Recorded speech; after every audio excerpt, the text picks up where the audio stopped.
What's going on, guys? My name is Tommy. Welcome back to the channel and happy Friday. Today, at the request of Lord of Death Gaming, we're cracking open our copy of the Dragon Empire's Gazetter. As our coverage of the Dragon Empires continues, let's talk about Poli. If you guys have any requests for this series, remember, they go in the comments. Today, this episode of the Dragon Empires, a 5-minute tour, was brought to you in part by DM Glorindil. Thanks for your help, dude. Now, let's hit it. So, divine magic is seen as the greatest magic in Poli, and although that's the case, worship of the gods has been forbidden in such close proximity to what was once Lunghua's capital, the legendary imperial city. Lunghua's official religion was not a faith in the gods, but rather a faith literally in its leader, the so-called Eternal Emperor, master of the oracular council of Poli. With the fall of the empire, the worship of the gods has increased wildly in mainland Tiansha.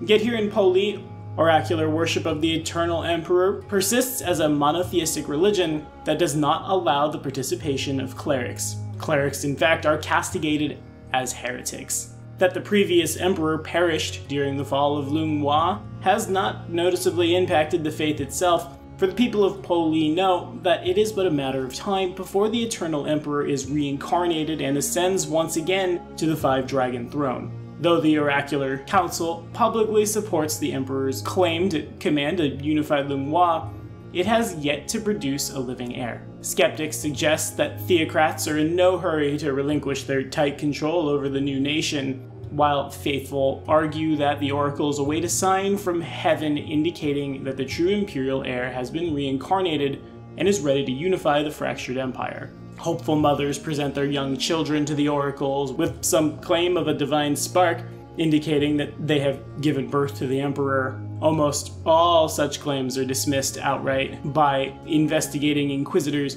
but a small fraction of such children are taken to be raised among the oracles. Many such children grow up to be members of the Oracular Council or else wandering heroes who defend the poor and defenseless citizens of Poli. So like we said in the Chuan video, and if you didn't quite catch that one, follow this card right up here, we'll get you caught up. Poli, Chuan, and Lingshan are the three regions of the Dragon Empire's present day that make up the seat of power in Imperial Lunghua, and in this, we basically see the romance of the Three Kingdoms, the fall of the Han, the Three Kingdoms era in China in the later days BC. And that's where Poli lands well and truly. It's Shu, it's the Green Team, it's the ones who venerated the Han and sought to restore it throughout that part of history, coupled also with something we don't see really anywhere else in the Dragon Empires, but we should. The notion that the Emperor in fact is a divine being worthy of worship. Now sure, granted, in Zahoy, the leader is an actual literal dragon. Follow this card right up here if you don't believe me, I promise. And it's not to say that the other leaders aren't powerful, but none of them exist as a faith. None of them are worshipped as a god, none of them, in theory, pass out spells to their worshippers, though an oracle doesn't get spells from a deity so much as it's just a divine spontaneous caster. That may be a meta reason why clerics don't exist right now, at least not without being castigated for doing so, because there's no one handing them the magic, aka there's no direct sign right now in Poli that the Emperor is around and has power. This could tell of a lot of things, lore-wise, for your campaign set in Poli.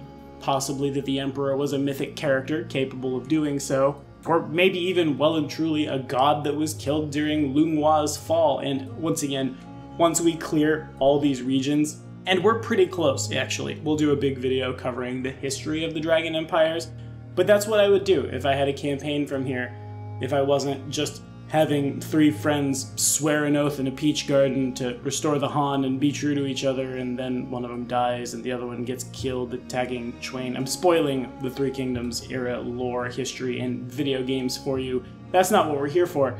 But the notion that one humanoid, who isn't here right now, is in fact super holy, is in fact able to grant spells, as in fact the reason the sun comes up and goes down, much like you saw in ancient China, ancient Japan, things of that nature, yeah, that's coming up. Whether it be a group of adventurers who sought to restore the Emperor's domain, possibly by force, possibly by, like, evangelization of the regions around, or whether it was a group of adventurers who saw the Oracular Council as the corrupt thing that it does seem to be present day, seeking to overthrow it, and then Emperor comes back, Emperor is super powerful, game shifts to a hard right turn. But what do you guys think about Poli? Have you adventured here or anywhere in the Dragon Empires? How do you feel about a single humanoid having godlike power? And I imagine a lot of us, frankly, have a lot of god stories in our games, as that is well and truly what the power level of a level 20 PC in Pathfinder 1st Edition approached pretty fast. Let me know in the comments. As always, we'll keep that conversation running. And that's the end of the request line, so it's open right now. If you've got one, let me hear it. Otherwise, I'll pick one. The next episode of the Dragon Empires, a 5-minute tour, drops next Friday.